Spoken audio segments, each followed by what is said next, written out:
I am continuously intrigued and interested in learning.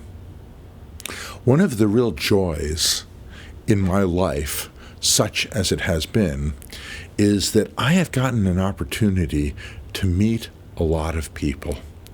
I have gotten an opportunity to have relationships with a lot of people. And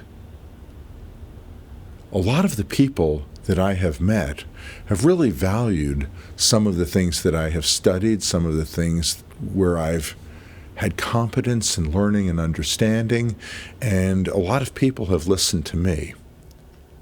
But the other end of this is I have also been utterly blessed to have a lot of people in my life and in my world whom I have enjoyed hearing from them too. One of the things that I found is that the people that I talk to,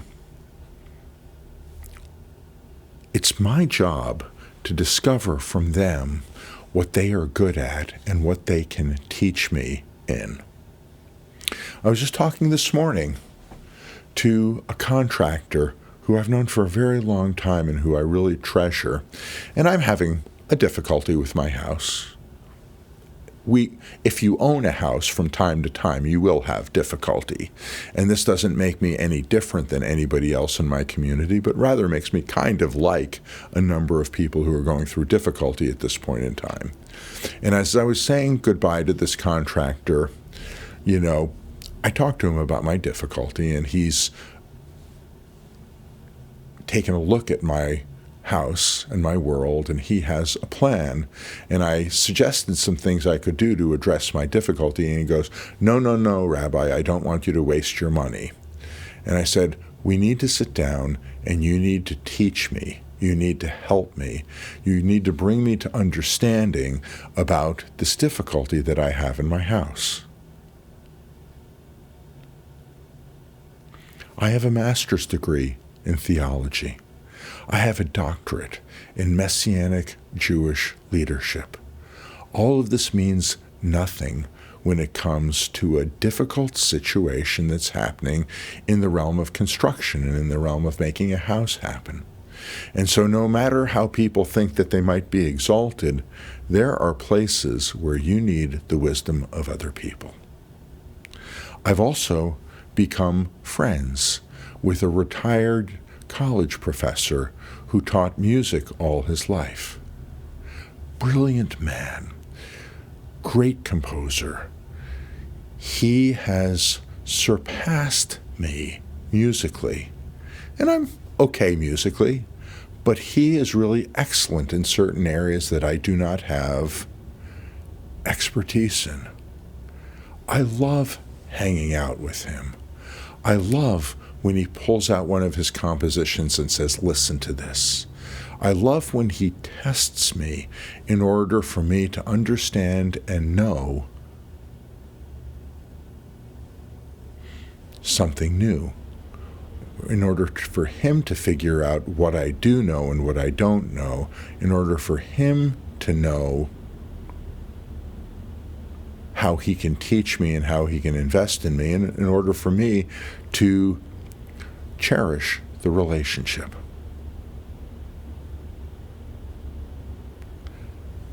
Recently, I was able to introduce my retired college professor to a young musician.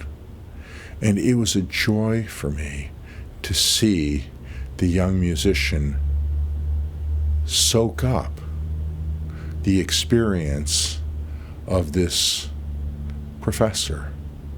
And it was a joy for me, for the professor to say to this young musician, pull your instrument out of its case, play for me.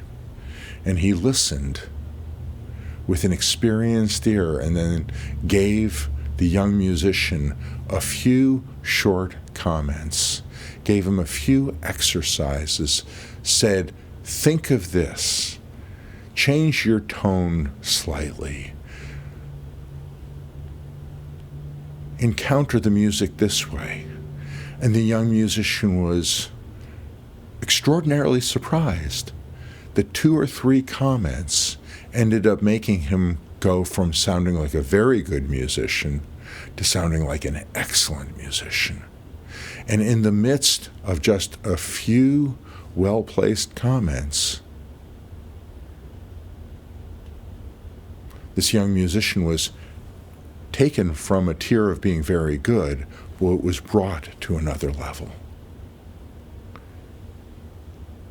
Often, when I go to parties, I meet people. And when I meet an auto mechanic, I say, teach me. When I meet someone who is accustomed to dealing with materials and precision, like a machinist, I'll go, tell me about your craft. Tell me about your world. When I meet someone who has done studies in another area, whether it's involved with defense, whether it's involved with humanities, whether it's involved with business and management, whether it's involved in a whole variety of other areas, for me to sit down with someone who is expert and say, I want you to teach me about the world that you have studied. I want you to teach me about the things that you've put 2 years, 4 years, 8 years, 10 years, or an entire career into understanding. Help me understand this a little bit. Help broaden me. Help me become a person who understands the world a little bit more. As I do this in part because I cherish and treasure all the work that people have put into making the world work well. And I believe that as I understand a little bit of the specialty of the people who are caring for me, I am becoming a broader and more rounded person who understands the world better. But I'm also learning about things that God has made, because all the people who have expertise and specialization in the areas in which they are good at have discovered part of God's creation and part of how the world really works and really moves and really functions in a fashion whereby we can understand the creation better.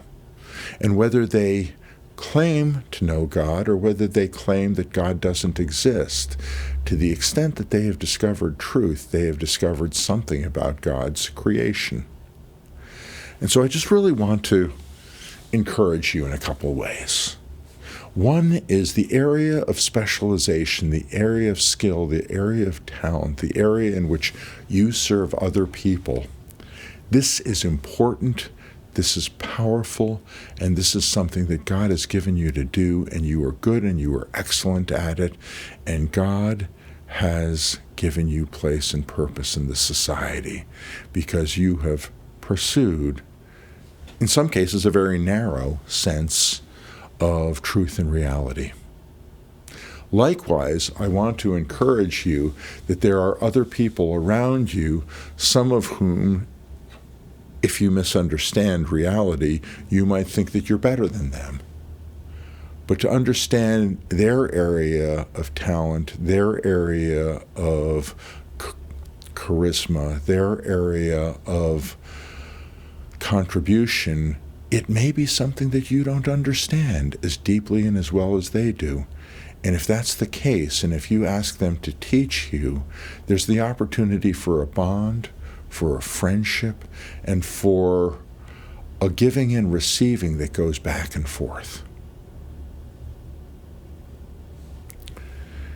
And honestly, I believe that when you stop learning, you kind of start dying. And whether you are young, whether you are middle-aged, whether you're my age, whether you're older, there's opportunity for you to keep on living, for you to keep on having interest in the rest of the world, for you to keep on becoming involved with other people and contributing to their success and reaffirming their value by allowing them to teach you in the area in which they are in. And it's not unusual that as they teach you about the things that they know, they will have an interest in learning about the things that you know. And it will be a reciprocal arrangement that goes back and forth. And that will make society, make culture, make people, and make your community better. Shalom.